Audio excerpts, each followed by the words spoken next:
चलो 31B में बोला value of supply of online gaming including online money gaming.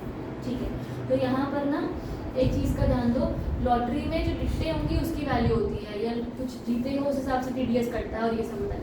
अगर ऑनलाइन गेमिंग में मतलब तुम किसी ऐप में कहीं पर कोई गेम खेलोगे तो वो गेम खेलने के लिए पैसे डिपॉजिट होते हैं, पहले पैसे डिपॉजिट होते हैं, उसके बाद तुम गेम खेलोगे और फिर इवेंचुअली खेल लिया नहीं खेला तुमने पैसे रिफंड कर लिए, राइट। यहाँ पर उन्होंने बोला अगर कोई ऑनलाइन गेमिंग में आप पैसे डिपॉजिट करते हो ना GST, उससे आपने गेम खेल लिया या नहीं खेल लिया फर्क नहीं पड़ता, या पैसे डाल रहे हैं उसके बाद बोले कि नहीं इसकी तो लत लग जाएगी और आपने पैसे निकलवा लिए बाहर, तब भी कोई फर्क नहीं पड़ता, डिपॉजिटेड पे GST लगता है।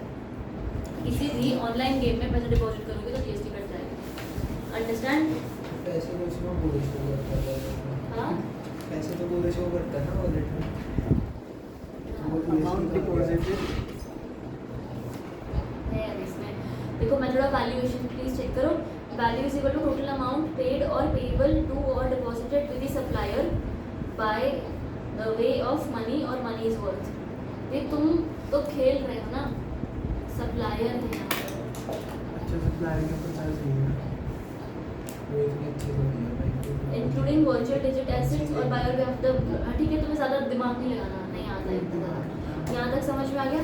तो एनी अमाउंट प्लीज, इसका ना मेन ये थियोरी प्रोविजन है, और ये ध्यान रखना रिफंड किया तो पैसा कटेगा नहीं, मतलब GST कम नहीं होगा। Any amount return or refunded by the supplier for any reason including player not using the amount deposited with the supplier for participating in an event shall not be deductible from the value of supply of online money gaming. ठीक है, point समझ में आया।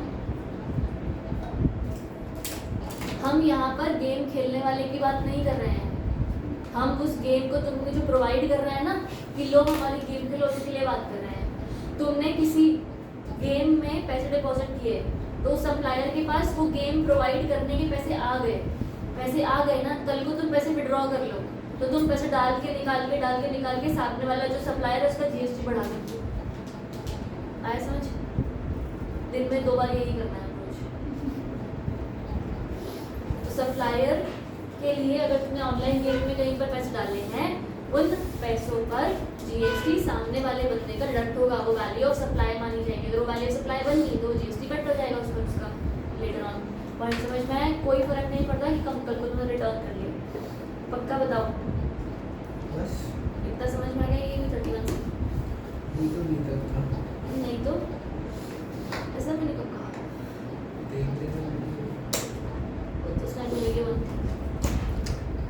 31C rule of supply of actionable claims in case of casinos. बस ये value is equal to total amount paid और payable by on behalf of the player for purchase of the tokens या participate in any event. यहाँ पर भी अगर तुमने वो टोकन सारे यूज नहीं किए, पैसा रिफंड हो गया, ये वो ब्ला सब कुछ, तो बस any amount return or refunded by the casino to the player on return of tickets और ये सब shall not be deductible from the value supply of actionable claims in casinos. Point समझ में आया? सेम चीज़ है, तुम दोनों अग्रिमा जगी हुई है, आ गया समझ? अगला जो एक्सप्लेनेशन है तो इसकी कोई जरूरत नहीं है। Determination of value respect of certain supplies, यहाँ पर थोड़ा सा दिमाग लग जाएगा।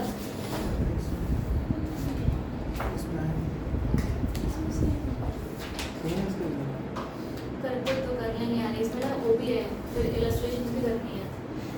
बताओ, ब्रेक क्या है भी इसमें? करना है तो ब्रेक भी कर। 32 रूल में हाँ 55 कोई है किस चीज़ का, ये बता दो, ऊपर से बता दो वैसे। और हम पूछ लेंगे। नहीं ये बता दो है किस चीज़ का ये कि करेंसी एक्सचेंज करने पर जो लोग कमीशन लेते हैं, सारा उसमें आगे का सारा एक पॉइंट वहाँ पर है, एक आता है, बस वैसे ही है। आगे का क्या इतना सारा अगला भी यही है। रजिस्ट्रेशन भी करता है। अगर हम कर रहे हैं तो हम पेज 8.25 के इलस्ट्रेशन तक कर सकते हैं, अगर तुम पढ़ते हो ढंग से। 38 इलस्ट्रेशन तक कर सकते हैं। अरे इलस्ट्रेशन ही तो है सारे ना।